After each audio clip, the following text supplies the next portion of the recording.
All welcome back to my channel. இன்றைக்கி நம்ம பார்க்க போகிறது மட்டன் லிவர் ரோஸ்ட்டோட ரெசிபி தான். ரெசிபிக்குள்ளே போகிறதுக்கு முன்னாடி நீங்கள் இன்னும் என்னோடய சேனலை சப்ஸ்கிரைப் பண்ணலைன்னா சப்ஸ்கிரைப் பண்ணிக்கோங்க. அது மட்டும் இல்லை, பக்கத்தில் இருக்கிற பெல் ஐக்கானையும் கிளிக் பண்ணிக்கோங்க. அப்போ தான் நான் வீடியோஸ் அப்லோட் பண்ணும்போது உங்களுக்கு நோட்டிஃபிகேஷன் வரும்.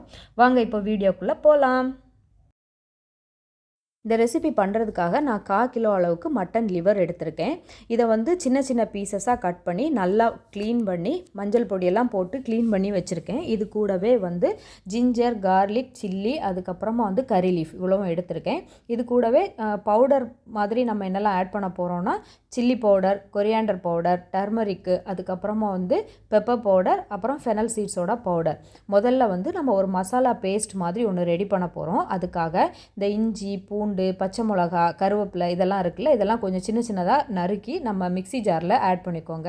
இதெல்லாமே நம்ம கட் பண்ணி சேர்த்ததுக்கு அப்புறமா இதுக்கு கூடவே நம்ம எடுத்து வச்சுருக்கிறோம்ல மசாலா பவுடர்ஸ் அதெல்லாமே சேர்க்க போகிறோம். இந்த ரெசிபிக்காக நீங்கள் காஷ்மீரி சில்லி பவுடர் யூஸ் பண்ணிங்கன்னா கொஞ்சம் கலர் அதிகமாக இருக்கும்.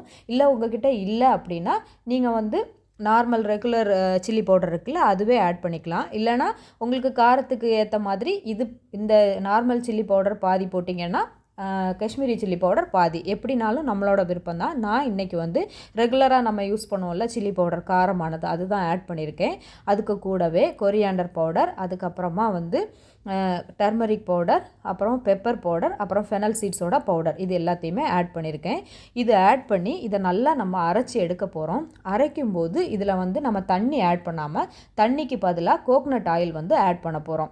நீங்கள் இதுக்கு கூடவே சால்ட் போட்டு அரைச்சாலும் பரவாயில்ல. அப்படி இல்லைன்னா நம்ம இதை அந்த லிவரில் மேரினேட் பண்ணுற டைமு நீங்கள் சால்ட் போட்டாலும் ஓகே தான். ஆனால் தண்ணி ஊற்றி நம்ம இதை அரைக்காமல் எண்ணெய் ஊற்றி அரைச்சிக்கிறலாம். ஸோ இப்போ இந்த பொடி எல்லாத்தையுமே நான் இதில் ஆட் பண்ணிட்டேன். இதோட டீட்டெயில் எல்லாமே நான் இதுக்கு முன்னாடி ஸ்க்ரீனில் தெரிஞ்சிருக்கும். அப்படி இல்லைனா கீழே டிஸ்கிரிப்ஷன்லேயும் கொடுக்குறேன், நீங்கள் செக் பண்ணி பார்த்துக்கோங்க. இதை நல்லா மையாக அரைச்சி எடுத்து நம்ம எந்த பேனில் குக் பண்ண போகிறோமோ அந்த பேனில் இந்த லிவர் எல்லாத்தையுமே எடுத்துக்கலாம். எடுத்துகிட்டு நம்ம இப்போ அரைச்சி வச்சுருக்கோம்ல அந்த மிக்ஸ் எல்லாத்தையுமே இதில் ஆட் பண்ணிக்கலாம். ஆட் பண்ணி இதை நல்லா மேரினேட் பண்ண போகிறோம்.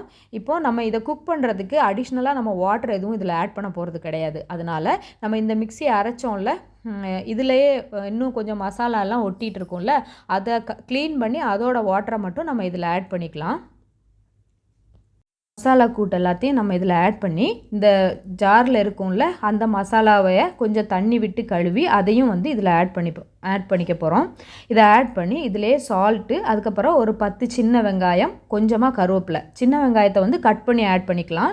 கருவேப்பிலையே நம்ம அப்படியே போட்டுக்கலாம். அப்படியே போட்டு ஒரு 15 மினிட்ஸ் உங்களுக்கு டைம் இருந்துச்சுன்னா மேரினேட் பண்ணி அப்படியே விட்டுருங்க. அப்போ இந்த மீட்டுக்குள்ளாடி நல்லா இந்த மசாலா எல்லாம் பிடிச்சி குக்காகி வரும்போது நல்லா டேஸ்ட்டாக இருக்கும். அப்படி இல்லை உங்களுக்கு டைம் இல்லைன்ற பட்சத்தில் நம்ம உடனே குக் பண்ணலாம். பெரிய வித்தியாசம்லாம் ஒன்றும் இருக்காது. ஸோ நான் இப்போ உடனே குக் பண்ண போகிறேன். இதில் கண்டிப்பாக தண்ணி ஆட் பண்ணாதீங்க இப்போமே. ஸோ இதை மூடி வச்சு நம்ம குக் பண்ண போகிறோம். மூடி வச்சு குக் பண்ணும்போது ஒரு 10 to 15 மினிட்ஸ் ஆகும் இது குக் ஆகிறதுக்கு. ஆனால் அவ்வளோ நேரமும் நம்ம மூடியே வச்சுருக்கக்கூடாது. அப்பப்போ ஓப்பன் பண்ணி கிண்டி விட்டுக்கோங்க. இல்லைனா நம்ம ஏன்னா மீட்டு அடி பிடிச்சிரும். மசாலாலாம் இருக்குதுல்ல, இதில் நம்ம தண்ணியும் ஆட் பண்ணல, கண்டிப்பாக கரிஞ்சு போகிறதுக்கான சான்ஸ் நிறைய இருக்குது. அதனால் அப்பப்போ இதை கிண்டி மட்டும் விட்டுக்கோங்க. ஸோ இப்போ நமக்கு இந்த தண்ணி எல்லாமே வற்றணும், நல்லா ட்ரை ஆகி வரணும், அந்த அளவுக்கு இது குக் ஆகணும். இப்போ எனக்கு இது நல்லா குக் ஆயிடுச்சு. இனிமே நம்ம மூடி போட்டு குக் பண்ண தேவை கிடையாது. இதை ஓப்பன் பண்ணி வச்சு தான் நம்ம ரோஸ்ட் பண்ணி எடுக்க போகிறோம். உங்களுக்கு இப்போ அடி பிடிக்கிற மாதிரி இருக்குது அப்படின்னா நீங்கள் இதில் ஒரு 1/4 கிளாஸ் அளவுக்கு ஹாட் வாட்டர் நல்லா கொதித்த தண்ணியாக ஆட் பண்ணிக்கோங்க.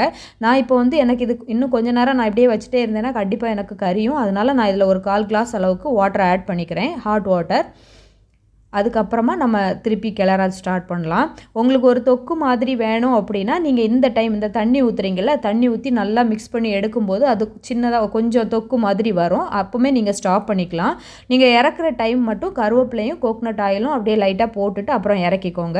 எனக்கு இன்னும் நல்லா ரோஸ்ட்டாக வேணும். அதனால நான் இன்னும் கொஞ்ச நேரம் அப்படியே கிளறிட்டே இருக்க போகிறேன். அவ்வளோதான். நமக்கு நல்லா கிண்டிகிட்டே இருந்தாச்சுன்னா நம்மளோட லிவர் ரோஸ்ட் ரெடி ஆயிரும். இறக்க போகும்போது கண்டிப்பாக கொஞ்சம் நிறைய கருவேப்பிலை போட்டிங்கன்னா நல்ல ஃப்ளேவர் நல்லாயிருக்கும். ஸோ எனக்கு நல்லாவே ரோஸ்ட் ஆகிடுச்சு. இனி நான் இதில் கொஞ்சம் கருவேப்பிலையும் அப்புறம் கோகனட் ஆயிலும் போட்டு இன்னும் கொஞ்சம் நேரம் கிண்டிட்டு இறக்க போகிறேன். ஒரு 5 மினிட்ஸ் நல்லா வச்சுட்டு இறக்கணுன்னா ரோஸ்ட் ரெடி ஆயிரும். ஸோ அவ்வளோதான், ரெடி ஆயிடுச்சு. இது சூடான சாப்பாடுக்கு கூட காம்பினேஷனுக்கு வந்து ரசம் இருந்தால் கூட போதும், நமக்கு ரொம்ப சூப்பராக இருக்கும். உங்கள் வீட்டில் பசங்க இருக்காங்க அப்படின்னா நீங்கள் கண்டிப்பாக இதை ட்ரை பண்ணுங்கள். பசங்க இருக்காங்கன்ற பட்சத்தில் காரம் மட்டும் கொஞ்சம் கம்மி பண்ணிக்கோங்க, ஏன்னா சாப்பிட மாட்டாங்கல்ல அதனால். அதே மாதிரி சில பசங்களுக்கு வந்து இதோட ஸ்மெல் தான் பிடிக்காமல் இருக்கும், அதனால் நம்ம வினிகர் எல்லாம் சேர்த்து க்ளீன் பண்ணும்போது அந்த ஸ்மெல் வந்து அந்த அளவுக்கு இருக்காது, அதனால் பசங்க சாப்பிட்றதுக்கும் ஈஸியாக இருக்கும். கண்டிப்பாக ட்ரை பண்ணி பாருங்கள். ட்ரை பண்ணி பார்த்துட்டு எப்படி இருந்துச்சுன்னு மறக்காமல் சொல்லுங்கள். இதுக்கு வந்து ஒரு ரசமோ இல்லைனா வந்து பருப்பு குழம்போ எதுக்கு கூடனாலும் சூப்பராக இருக்கும். ஸோ உங்களுக்கு இந்த வீடியோ பிடிச்சிருக்கும்னு நினைக்கிறேன். பிடிச்சிருந்துச்சுன்னா லைக் பண்ணி ஷேர் பண்ணி என்னோட சேனலை சப்ஸ்கிரைப் பண்ணுங்கள். தேங்க்யூ ஃபார் வாட்சிங்.